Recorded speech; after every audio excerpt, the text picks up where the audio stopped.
अरे वेड्या, तू कोणाला श्रीमंत म्हणतोयस? त्याच्याकडे कागदाचे तुकडे आहेत, त्याला नाही खरा श्रीमंत तो, ज्याच्या पाठीशी ब्रह्मांड नायक उभा आहे. आज मी तुझ्या दारी आलो आहे, कान देऊन ऐक, कारण आज तुझे नशीब बदलणार आहेत.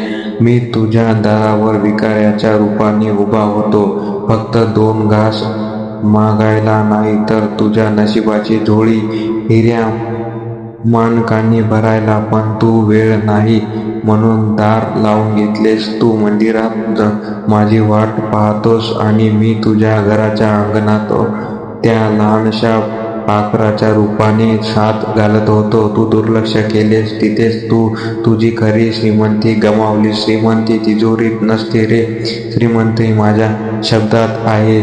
जो हे 21 शब्द आज ऐकेल त्याच्या 7 पिढ्यांचे रक्षण मी करेन. मी तुझ्या आयुष्यात त्या संकटकालीन एका अनोळखी माणसाच्या रूपाने आलो होतो, तुला सावरायला. पण तुला तुझ्या बुद्धीचा गर्व इतका होता की तुला माझा हात दिसलाच नाही. तू पैशाच्या मागे धावत होतास आणि मी आनंद बनवून तुझ्या मागे धावत होतो. तू धावणे थांबवले असते तर आज तू सुखाचा अधिपती असतास. ज्या दिवशी तू तुझ्या कमाईतला छोटासा हिस्सा गरजूंना देशील, त्या दिवशी समज की तू माझ्या बँकेत तुझे खाते उघडले आहेस. तिथे व्याज म्हणून कृपा मिळते. मी तुझ्या घामाच्या थेंबात होतो तुला यश द्यायला, पण तू थकून मध्येच थांबलास. जर एक पाऊल अजून टाकला असता तर समोर मीच उभा होतो. लक्षात ठेव, वेळ कोणासाठी थांबत नाही, पण जो माझ्यासाठी थांबतो त्यासाठी मी काळ बदलून टाकतो. मी तुझ्या घराच्या खिडकीतून जो गार वारा बनवून आलो तो माझा स्पर्श होता. तू मात्र खिडकी बंद केलीस आणि संकटाची चिंता करत बसलास. जगातील सर्वात मोठी संपत्ती शांती आहे. मी ती तुला द्यायला आलो होतो, पण तू अस्तव्यस्तेचे ओझे वाहण्यातच धन्यता मानलीस.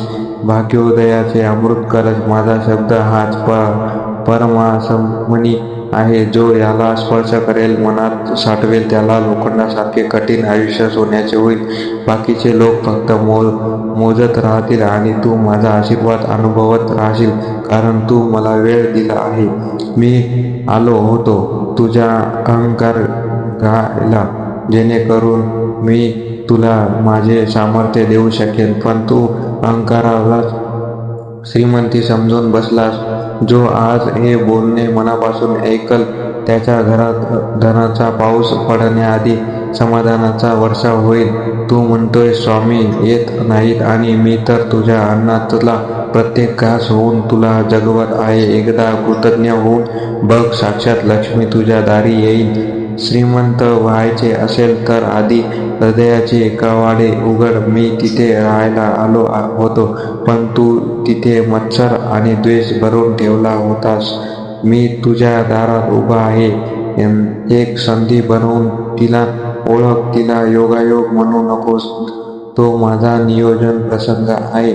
ज्यांनी आज दुर्लक्ष केले ते उद्याही शून्यातच राहतील, पण ज्यांनी हा निरोप ऐकला ते उद्याचे राजे असतील.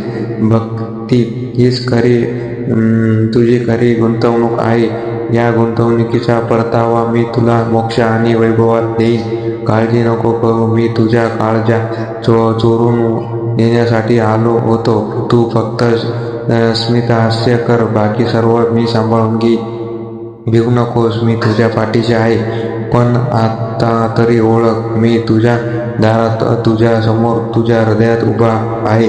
शेवट आता ज्याच्या कानी हे शब्द पडले त्याचे दारिद्र्य आजच संपले. तू आता श्रीमंत झाला आहेस विचारांनी आणि माझ्या कृपेने. बाकी जग फक्त तुझी प्रगती पाहत राहील, पण तू मात्र माझ्या चरणांशी सुरक्षित राहशील. श्री स्वामी समर्थ. जर व्हिडिओ आवडला असेल तर लाईक करा आणि चॅनलला सबस्क्राईब करा. धन्यवाद. श्री स्वामी समर्थ.